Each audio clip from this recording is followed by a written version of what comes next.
Good evening everyone. तो हम लोग सीड टेक्नोलॉजी पढ़ रहे हैं। प्रीवियस लेक्चर में हम लोगों ने एक मोस्ट इंपॉर्टेंट टॉपिक को डिस्कस किया था जो था आपका क्लासेस ऑफ सीड।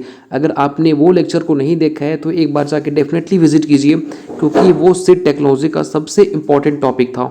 ठीक है, आगे बढ़ते हैं हम लोग और हम लोग आज के सेशन में जो सेकेंड मोस्ट इंपॉर्टेंट टॉपिक है उसके बारे में डिस्कस करेंगे। ये टॉपिक आपके हॉर्टिकल्चर पॉइंट ऑफ व्यू से भी इंपॉर्टेंट है, सीड टेक्नोलॉजी में तो आपको ये पढ़ना ही होगा। ठीक है, तो हमारा टॉपिक है आज का सीड डोरमेंसी, है ना। और अगर आपको नोट्स चाहिए और इस टॉपिक को पढ़ने के बाद आप क्विज अटेम्प्ट कीजिएगा। क्विज आपको हमारे टेलीग्राम ग्रुप पे प्रोवाइड कर दिया जाएगा, साथ में वहाँ पे आपको नोट्स भी प्रोवाइड की जाती हैं, तो आप उसे ज्वाइन कीजिए और क्विज को डेफिनेटली अटेम्प्ट कीजिएगा आफ्टर वॉचिंग दिस वीडियो।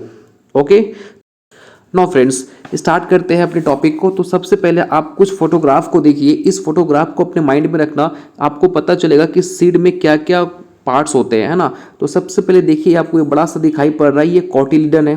ठीक है, आउटर लेयर जो कि आपको दिखाई पड़ रहा है ये है टेस्टा। देखिए दो लेयर होता है, आउटर लेयर को हम बोलते हैं टेस्टा और इनर लेयर को बोलते हैं टैगमेंट। ठीक है, दो लेयर होते हैं जो कि प्रोटेक्शन का काम करते हैं ना। और ये है आपका एपिकोटाइल, ये है आपका माइक्रोपाइल, है ना, और ये है रेडिकल। और ये छोटा सा होता है ना, इसको मिला कर उसको बोलते हैं एम्ब्रियो। ठीक है, समझ रहे हो।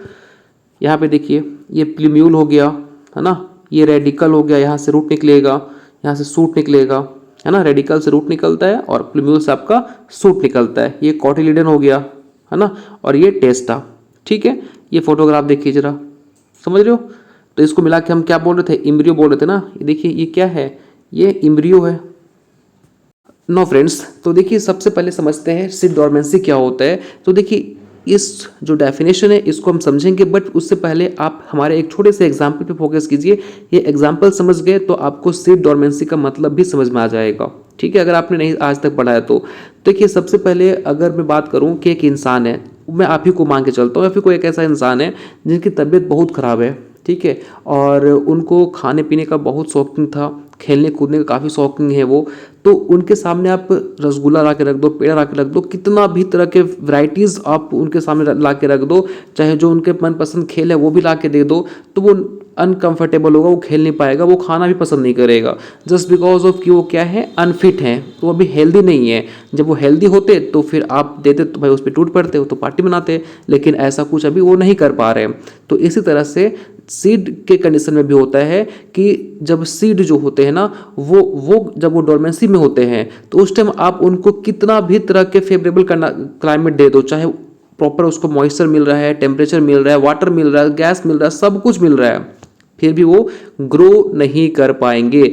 तो सीड डोरमेंसी वो कंडीशन होती है जिसमें जो सीड होता है वो जर्मिनेट नहीं कर पाता अंडर फेवरेबल कंडीशन। ठीक है, तो वही वाली बात हो गई कि भाई इंसान था, उनकी तबीयत खराब थी, उनके सामने आपने उनकी हर मनपसंद चीज़ें ला के दे दी, लेकिन फिर भी वो उस चीज़ को खाने में खेलने में कंफर्टेबल फील नहीं कर पा रहे थे, जस्ट बिकॉज ऑफ उनकी तबीयत खराब थी। तो सीड की कंडीशन में ये होता है कि सीड को आप उनके फेवरेबल क्लाइमेट भी प्रोवाइड कर रहे हो, जो भी उनको चाहिए वो प्रोवाइड कर रहे हो, लेकिन फिर भी सीड ग्रो नहीं कर पा रहे, तो दैट मीन्स कि वो कौन से फेज में है, वो सीड डोरमेंसी फेज में है। ठीक है, समझ में आ गया यहाँ तक।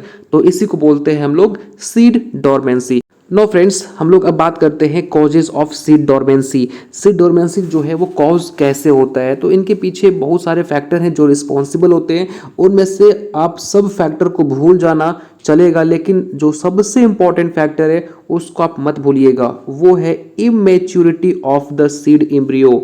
अगर जो सबसे सीड डोरमेंसी का सबसे मेजर रीजन होता है वो यही होता है। अगर ऑप्शन में आएगा तो आप इसी को क्लिक करना कि जो सबसे मेजर रीजन होता है सीड डोरमेंसी का, वो सीड के एम्ब्रियो का इमेच्योर होना। अब सीड का एम्ब्रियो क्या था, मैंने आपको जस्ट फोटो दिखाया कि ये जो आपको छोटा सा यहाँ पे प्लांट दिखाई पड़ रहा है इसको हम एम्ब्रियो बोलते हैं, फर्दर जाके ये प्लांट में कन्वर्ट होता है। ठीक है, तो इसी को हम क्या बोलते हैं, एम्ब्रियो। और ये इमेच्योर रह गया, इमेच्योर हुआ ही नहीं है, तो इस कंडीशन में क्या होता है, सीड डोरमेंसी कॉज होता है। ठीक है, तो मेजर रीजन ये होता है आपका। इसके अलावा और भी कुछ ऐसे हार्मोन है जैसे कि इथाइलिन आपने सुना होगा, GA3 सुना होगा, ये भी क्या करते हैं, आपके डोरमेंसी को इंड्यूस करते हैं। इसके अलावा अल्ट्रावायलेट रेडिएशन जो है वो भी क्या करता है, आपके जो सीड डोरमेंसी है उसको इंड्यूस करता है। इसके अलावा आप देखेंगे तो लाइट एक फिक्स टाइम तक, एक फिक्स पीरियड तक जो है सनलाइट है उनकी रिक्वायरमेंट होती है, वो अगर नहीं मिल पा रहा है तो भी क्या होते हैं, सीड डोरमेंट में चले जाते हैं। टेम्परेचर का वेरिएशन भी है, वो भी सीड डोरमेंसी को इंड्यूस करता है। हार्ड सीड कोट, ये मान के चलिए ये सीड है और ऊपर की तरफ सीड कोट है वो काफ़ी हार्ड है। अब ये काफ़ी हार्ड होगा तो यहाँ पे जो गैसेस का एक्सचेंज होगा वो भी नहीं हो पाएगा, ठीक है, साथ में वाटर का इंटैक्ट भी नहीं हो पाएगा। तो ये हार्ड सीड कोट का होना भी क्या होता है, सीड डोरमेंसी को इंड्यूस करता है, बढ़ावा देता है। ठीक है, समझ में आ रहा है। अब देखिए अगर हम मॉइस्चर की बात करें तो मॉइस्चर में अगर आप जितनी सीड की रिक्वायरमेंट होती है उतना मॉइस्चर प्रोवाइड नहीं कर रहे हो तो भी क्या होगा, डोरमेंसी आपका इंड्यूस हो जाएगा। ठीक है, फिर आपका आता है जर्मेशन इनहिबिटर्स। मैंने आपको बताया कि कुछ ऐसे हार्मोन होते हैं जो कि इनके जर्मेशन को इनहिबिट करते हैं, रोक देते हैं, तो वो भी जो फैक्टर है वो भी सीड डोरमेंसी को कॉज करते हैं। ठीक है, बट इनमें सबसे जो मेजर रीजन होता है वो आपका immaturity of the seed embryo. Embryo जो है वो अभी तक मेच्योर हुआ ही नहीं है, तो भाई आपका प्लांट कहाँ से बन पाएगा, वो तो डोरमेंट फेज में चला जाएगा क्योंकि एम्ब्रियो ही मेच्योर नहीं है। नाउ फ्रेंड्स अब आगे बढ़ते हैं और हम लोग डिस्कस करते हैं टाइप ऑफ सीड डोरमेंसी, काफ़ी इंपॉर्टेंट है। ठीक है, तो देखिए अगर हम टाइप ऑफ सीड डोरमेंसी की बात करें तो इनकी जो टाइप्स थे उसको देने वाले साइंटिस्ट थे थर्स्टन, कई बार पूछा जाता है तो उसका याद रखिएगा। सीड डोरमेंसी के जो क्लासिफिकेशन है उसको किसने दिया है, थर्स्टन ने दिया है। अब ये मेजर 3 इनके क्लासिफिकेशन है, आपको मेजर 3 क्लासिफिकेशन है, इनके फर्दर सब डिवीजन है। तो मेजर 3 कौन सा है, एक है इनेट डोरमेंसी जिसको हम लोग प्राइमरी डोरमेंसी के नाम से भी जानते हैं, या फिर इनका एक और नेम है जेनेटिकल डोरमेंसी। अब इसको जेनेटिकल डोरमेंसी क्यों बोलते हैं ये बात आपको जाननी चाहिए, मैं आपको आगे बताऊंगा। ठीक है, दूसरा जो मेजर क्लासिफिकेशन है वो है इंड्यूस्ड डोरमेंसी, इनका दूसरा नाम है सेकेंडरी डोरमेंसी। ठीक है, थर्ड आपका आता है इनफोर्स डोरमेंसी। ठीक है, तो अब देखिए सबसे पहला जो आपका आता है वो है इनेट डोरमेंसी। इनेट डोरमेंसी को हम लोग बोल रहे थे जेनेटिकल डोरमेंसी। ऐसा क्यों, क्योंकि देखिए मान के चलिए एक प्लांट है जिसको हम बोल रहे हैं मदर प्लांट। ठीक है, इससे क्या हो रहा है, सीड डिस्पर्स हो रहा है, डिस्पर्स होकर बाहर आ रहा है ना। अब ये जो सीड डिस्पर्स होकर बाहर आ रहे हैं उनका एम्ब्रियो ही मैच्योर नहीं है, मतलब ये सीड कंप्लीटली इमेच्योर हैं। ये मदर प्लांट से ही जब डिस्पर्स हो रहे थे तो उस टाइम ही ये मेच्योर नहीं हो पाए मदर प्लांट में, बाहर भी आए तो इमेच्योर ही आएंगे। तो वो डोरमेंसी जो अपने जो जेनेटिकल डोरमेंसी है, जो जेनेटिकल ही क्या है, वो इमेच्योर है, तो उसको हम क्या बोलेंगे, इनेट डोरमेंसी, जिनको हम और नाम से जानते हैं प्राइमरी डोरमेंसी या फिर genetical dormancy. Hope so guys आपको समझ में आया होगा कि इनेट डोरमेंसी को हम जेनेटिकल डोरमेंसी क्यों बोल रहे हैं। ठीक है, मैं फिर से रिपीट कर रहा हूँ, क्योंकि ये जो सीड होते हैं ये जब मदर प्लांट से डिस्पर्स होते हैं तो उस टाइम ही क्या होते हैं, ये इमेच्योर होते हैं, इनका एम्ब्रियो भी मैच्योर नहीं होता है ना। तो इसको हम बोलेंगे जेनेटिकल डोरमेंसी। इनका अगेन 2 क्लासिफिकेशन है। ठीक है, एक है आपका इंडोजिनस, दूसरा है आपका एक्सोजिनस। इंडोजिनस नाम से पता चल रहा है, इंडो मतलब अंदर, एक्सो मतलब बाहर, तो अंदर की तरफ क्या इमेच्योर होगा, तो अंदर की तरफ होता है एम्ब्रियो। मैंने आपको दिखाया था, ये सीड था, यहाँ पे छोटा सा है ना, ऐसा प्लांट लाइक स्ट्रक्चर होता है जिसको हम एम्ब्रियो बोलते हैं।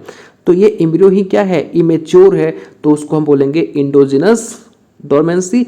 और एक्सोजिनस में, अब एक्सोजिनस में क्या होगा, हो सकता है कि जो सीड कोट है वो काफ़ी हार्ड है ना। अब ये सीड कोट काफ़ी हार्ड होगा तो मैंने बताया आपको जस्ट कि सीड कोट हार्ड होने की वजह से ना ही इसमें गैसेस एक्सचेंज हो पाएंगे, ना ही ये वाटर को इनटेक कर पाएगा, तो इसको हम बोलते हैं एक्सोजिनस डोरमेंसी। तो ये जो कॉज होता है just because of seed coat का हार्ड हो जाना, हार्ड सीड कोट की वजह से। ठीक, समझ में आ गया। चलिए आगे बढ़ते हैं और देखते हैं। देखिए एक्सोजिनस जो था ना ये वाला, इसके अगेन कुछ क्लासिफिकेशन है, इसको अगेन सब डिवाइड किया गया है, जैसे फिजिकल हो गया, केमिकल हो गया, मैकेनिकल हो गया। ठीक है, फिजिकल की बात करें तो फिजिकली क्या है, जो सीड कोट है वो हार्ड है, तो जो कि आपका एक्सोजिनस में था उसी में से है फिजिकल। तो फिजिकली जो है वो सीड कोट का हार्ड होना, मतलब सीड कोट काफ़ी हार्ड है। ठीक है आपका। तो अब मैं आपको कुछ, मेरे को ऐसे क्रॉप का नाम बताइए जिनका सीड कोट काफ़ी हार्ड होता है। तो मोस्टली आप देखेंगे जो पल्सेस होता है ना उनका सीड कोट हार्ड होता है, जो सपोटा होता है उनका भी सीड कोट काफ़ी हार्ड होता है, तो ये आपके फिजिकल में आ जाएंगे। केमिकल की अगर हम बात करें तो जैसे कि आपने देखा होगा ऑक्सीजन हो गया, चाहे आपका ABA हो गया, है ना, इसके अलावा इंफ्रारेड हो गया, अल्ट्रावायलेट रेडिएशन हो गया, तो ये सारे क्या है, कुछ केमिकल हैं जिसके वजह से क्या हो रहा है, डोरमेंसी इंड्यूस हो रहा है। तो कुछ केमिकल भी रिस्पॉन्सिबल होते हैं। अगला आता है मैकेनिकल। तो मैकेनिकल में क्या हो गया, मान के चलिए कि ये जो था ये आपका इम्ब्रियो था। इम्ब्रियो के ऊपर क्या होता है, प्लीमो नीचे की तरफ होता है रेडिकल। अब ये रेडिकल निकल के नीचे की तरफ आया, ठीक है। अब ये रेडिकल एनी हाउ टूट गया। अब ये रेडिकल टूट जाएगा तो इसके वजह से भी क्या होता है, आपका डोरमेंसी इंड्यूस होता है, या फिर ये जो इम्ब्रियो डेवलप कर रहा है वो ऐसे ऐसे हो रहा है, मतलब एक फिक्स डायरेक्शन में नहीं है, वो ऐसे से यहाँ से डेवलप हो रहा है। तो इसकी वजह से भी क्या होता है, आपका डोरमेंसी इंड्यूस्ड होता है। ठीक है, यहाँ तक समझ में आया। तो अब अगर मैं बात करूं कि जो सेकेंड आपका टाइप था वो है इंड्यूस्ड डोरमेंसी। तो ये क्या होता है, just because of unfavourable climate. मैंने आपको बताया था कि जो सबसे पहला इनेट डोरमेंसी था वो तो जेनेटिकली वो डोरमेंसी फेज में आ गया, जेनेटिकली वो इमेच्योर था जिसकी वजह से डोरमेंसी कॉज हो रहा था। लेकिन सेकेंड जो था वो है आपका इंड्यूस्ड डोरमेंसी, जिसको सेकेंडरी डोरमेंसी के नाम से जानते हैं। ये अनफेवरेबल कंडीशन की वजह से कॉज होता है, मतलब अगर टेम्परेचर कम है, मॉइस्चर कम है, तो इसकी वजह से ये कॉज होता है। तो अब इतना माइंड में रखो कि इंड्यूस्ड डोरमेंसी जो है वो अनफेवरेबल कंडीशन की वजह से कॉज होता है। ठीक है, थर्ड आपका आता है इनफोर्स डोरमेंसी। अब इनफोर्स डोरमेंसी क्या होता है, जैसे मान के चलिए कि ये कोई सीड है। मैं आपको एग्जांपल एक बताता हूँ कि एक मान के चलिए पर्ल मिलेट का सीड है। आपने अगर इसको डेटा याद करेंगे तो आपको पता चलेगा कि जो पर्ल मिलेट का सीड होता है ना, इसको मैक्सिमम हम 1 से 2 सेंटीमीटर के डेप्थ पे सोइंग कर सकते हैं। लेकिन आपने क्या किया, आपको पता नहीं था, आप इस सीड को जहाँ पे 1 से 2 सेंटीमीटर पे आपको सोइंग करनी थी, आपने इसको 5 से 6 सेंटीमीटर के डेप्थ पे सोइंग कर दी। तो इससे क्या होगा कि ये सीड बाहर की तरफ नहीं आ पाएगा, ये फर्दर ये ग्रो नहीं कर पाएंगे और ये डोरमेंट फेज में चले जाएंगे। तो हम जो हमारे पास नॉलेज नहीं है, चाहे हमको पता नहीं है कि कौन सीड को कितने डेप्थ पे सोइंग करनी चाहिए, और आपने उसको एक लेवल से ज़्यादा डेप्थ में सोइंग कर दी, जिसकी वजह से इनको काफ़ी परेशानी होगी, या फर्दर ये डेवलप, ये ग्रो ही नहीं हो पाएंगे, जर्मेट ही नहीं हो पाएंगे। तो इसके वजह से जो आपके डोरमेंसी कॉज हो रहा है उसको हम इनफोर्स डोरमेंसी बोलते हैं। ठीक है, तो यहाँ पे आप एक चीज़ नोट कर लेना कि जो पर्ल मिलेट का सीड होता है ना, उसको मोस्टली हम 1 से 2 सेंटीमीटर के डेप्थ पे सोइंग करते हैं। मैं आपके टेलीग्राम ग्रुप पे एक चार्ट शेयर कर दूंगा, उसको आप पढ़ लीजिएगा। उसमें अलग अलग क्रॉप्स के नेम होंगे और उनका सोइंग डेप्थ होगा। ठीक है, यहाँ तक क्लियर हो गया। तो फ्रेंड्स, अभी तक हम लोगों ने क्या क्या पढ़ा है, एक बार फटाफट मैं आपको रिकॉल करवा देता हूँ। हमने पढ़ा कि भाई सीड डोरमेंसी क्या होता है। इसके बाद हम लोगों ने देखा था कि क्या क्या अलग अलग फैक्टर है जो कि सीड डोरमेंसी को कॉज करता है। उनमें सबसे जो मेजर फैक्टर था वो था इमेच्योरिटी ऑफ सीड एम्ब्रियो। फिर हमने देखा कि सीड डोरमेंसी के अलग अलग टाइप्स हैं। पहला है इनेट डोरमेंसी जो कि जेनेटिकली कॉज हो रहा था। दूसरा था आपका इंड्यूस्ड डोरमेंसी। फिर थर्ड था आपका इनफोर्स डोरमेंसी। ठीक है, यहाँ तक क्लियर हो गया है ना, आगे बढ़े चलिए। अब आगे की अगर हम बात करें तो इसमें हम आते हैं, जो नेक्स्ट टॉपिक है हमारा मेथड ऑफ डोरमेंसी ब्रोकन। अब क्योंकि देखिए डोरमेंसी में चला गया है तो इसके क्या क्या मेथड्स है जिसकी वजह से हम डोरमेंसी को ब्रेक कर सकते हैं। तो उनमें से सबसे पहला है स्कैरिफिकेशन। देखिए दो वर्ड जो आपको हमेशा कंफ्यूज करते हैं वो है स्कैरिफिकेशन और स्ट्रैटिफिकेशन। दोनों लगता है कि जैसा है बट एग्जाम में आप कंफ्यूज हो जाते हो।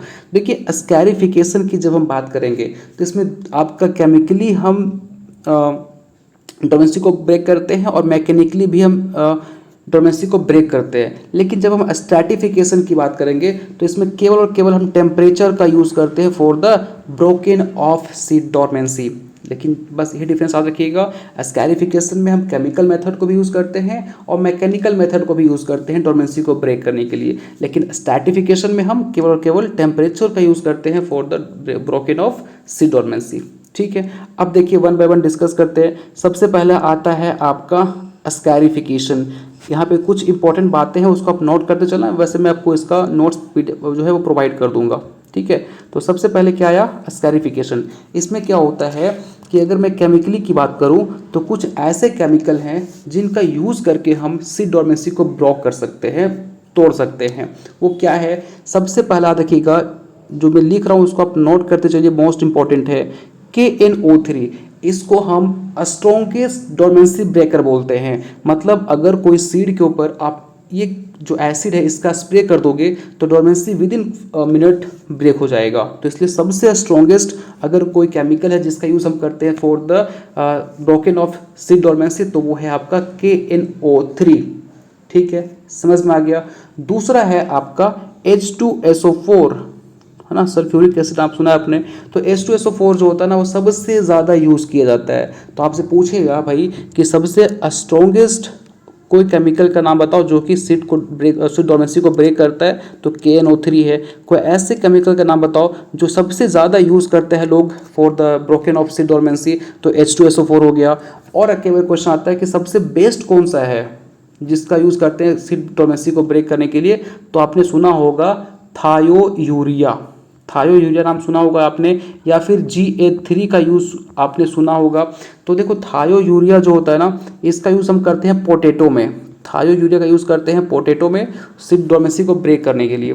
तो ये कुछ ऐसे केमिकल हैं जिनका यूज़ करते हैं हम सीड डोरमेंसी को ख़त्म करने के लिए, ब्रोकन करने के लिए। ठीक है, ये सारे केमिकल में आ जाएंगे। बट अगर हम मैकेनिकल की बात करें तो इसी में दूसरा क्लासिफिकेशन है आपका मैकेनिकल। तो मैकेनिकली हम क्या करेंगे, जो आपका सीड होता है ना वो सीड के जो कोट होते हैं वो काफ़ी हार्ड हो जाते हैं, तो हम उसको या तो सैंड पे उसको रबिंग करेंगे या फिर उसको थोड़ा सा घिस लेंगे, उसके बाद उसको हम सोइंग करेंगे। तो घिसने से क्या होगा कि उनके जो सीड कोट है वो थोड़ा लूज हो जाएंगे, फिर इजीली वो जर्मेट कर पाएगा। ठीक है, तो मैकेनिकली में हम उसके सीड कोट को रबिंग करते हैं। अगर आप रबिंग नहीं करना चाहते हो तो एक नीडल लीजिए और उस सीड में थोड़ा सा पेनिट्रेट कर दीजिए, होल मार दीजिए, हल्का सा उसमें आपको छेद कर देना ही है। तो उससे क्या होगा कि उस जो पोर होंगे उस पोर से आप जो एयर होंगे चाहे जो वाटर होंगे उस सीड में इंटेक करेंगे और उसकी डोरमेंसी ब्रेक हो जाएगी।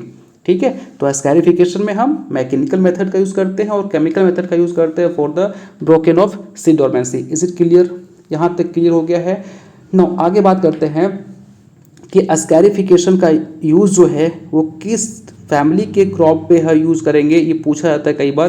तो याद रखिएगा जो एस्कैरिफिकेशन है ना फ्रेंड, इनका यूज़ हम वो क्रॉप जो बिलोंग करते हैं मालवेसी फैमिली से और बिलोंग करते हैं लेग्यूमिनेसी फैमिली से, उस पे यूज़ करेंगे एस्कैरिफिकेशन के प्रोसेस का use for the broken of seed dormancy.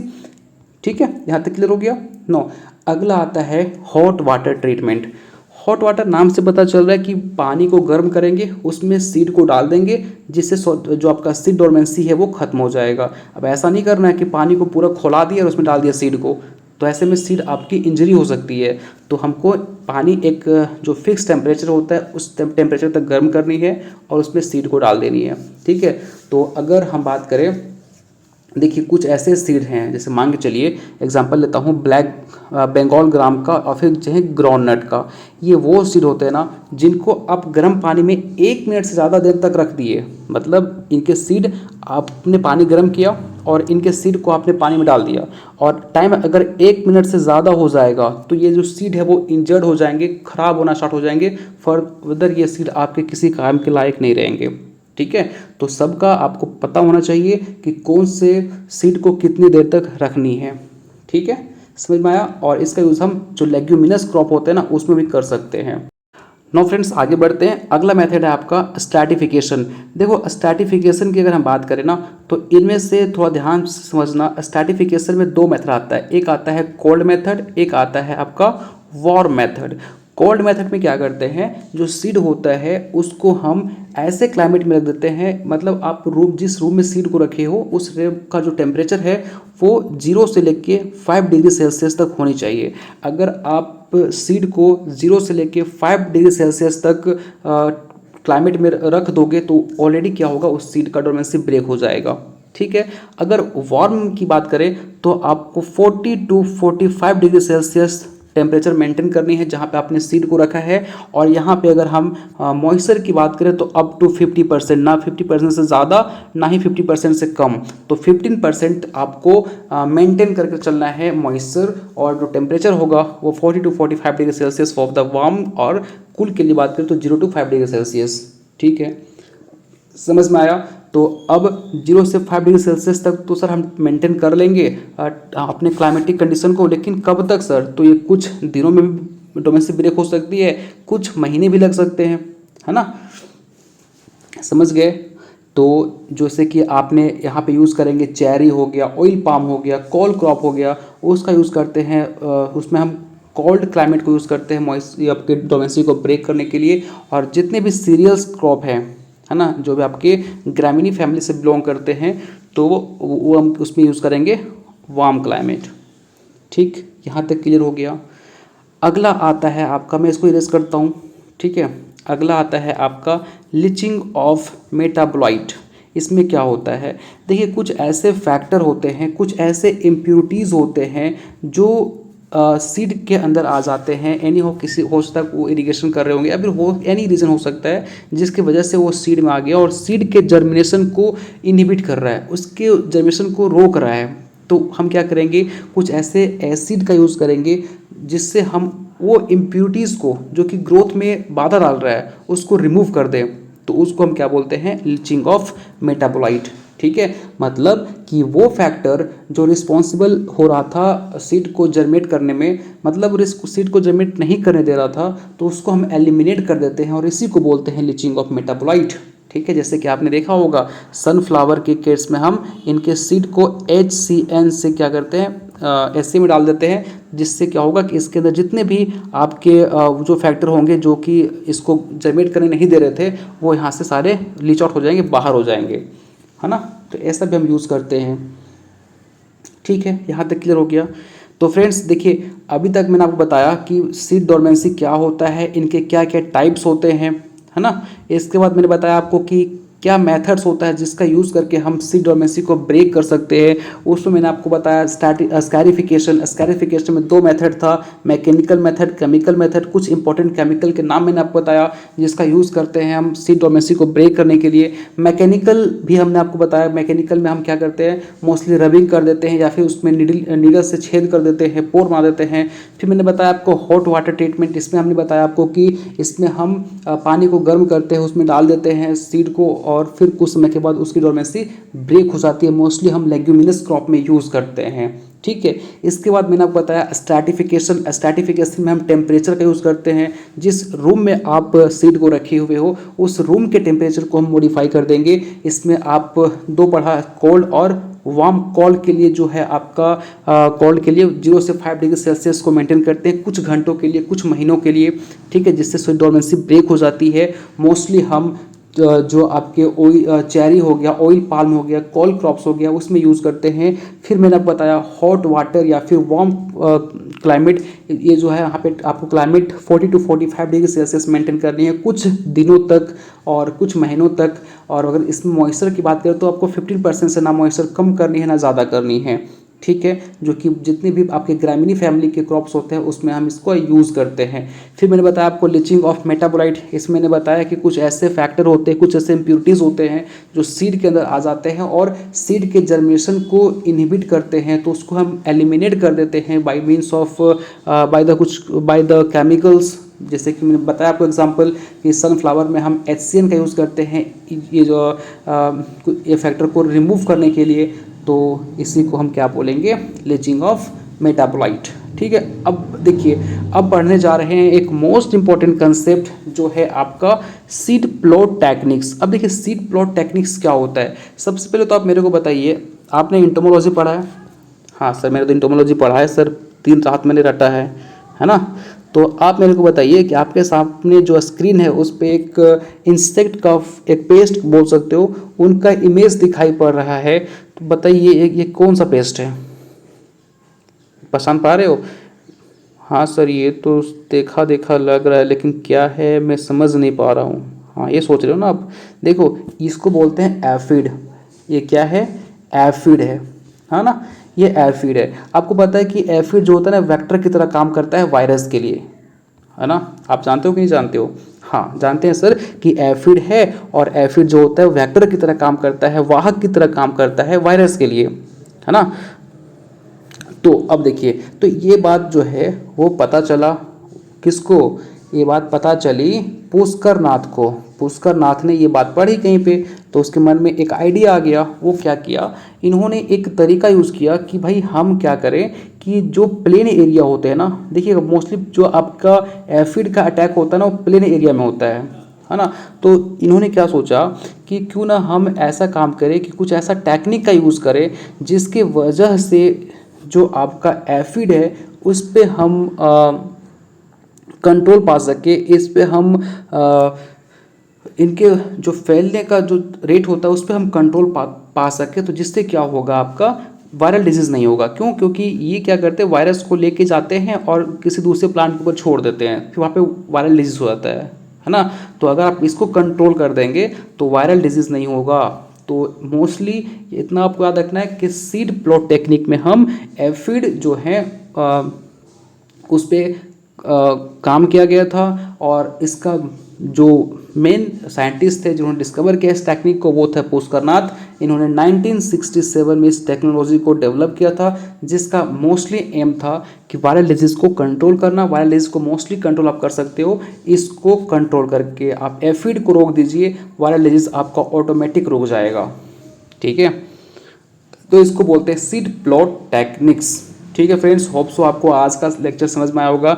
आज के लेक्चर में हम लोगों ने देखा सीड डोरमेंसी क्या होता है, कितने इनके टाइप्स होते हैं, उसको डिटेल में हम लोगों ने डिस्कस किया। साथ में हम लोगों ने डिस्कस किया सीड प्लॉट टेक्निक्स। तो सीड प्लॉट टेक्निक्स में आपको इतना दिमाग लगाने की जरूरत नहीं है, केवल आप इतना बात याद रखिएगा कि इसको पुष्करनाथ ने दिया था 1967 में, और इसका मेन एम था कि भाई हमको वायरल डिजीज़ को कंट्रोल करना है। अब क्योंकि वायरल डिजीज़ के ये कैरियर होते हैं, वाहक होते हैं, तो आप एफिड्स पे कंट्रोल पा लिए तो आपका ऑलरेडी वायरल डिजीज़ क्या होगा, कंट्रोल में आ जाएगा।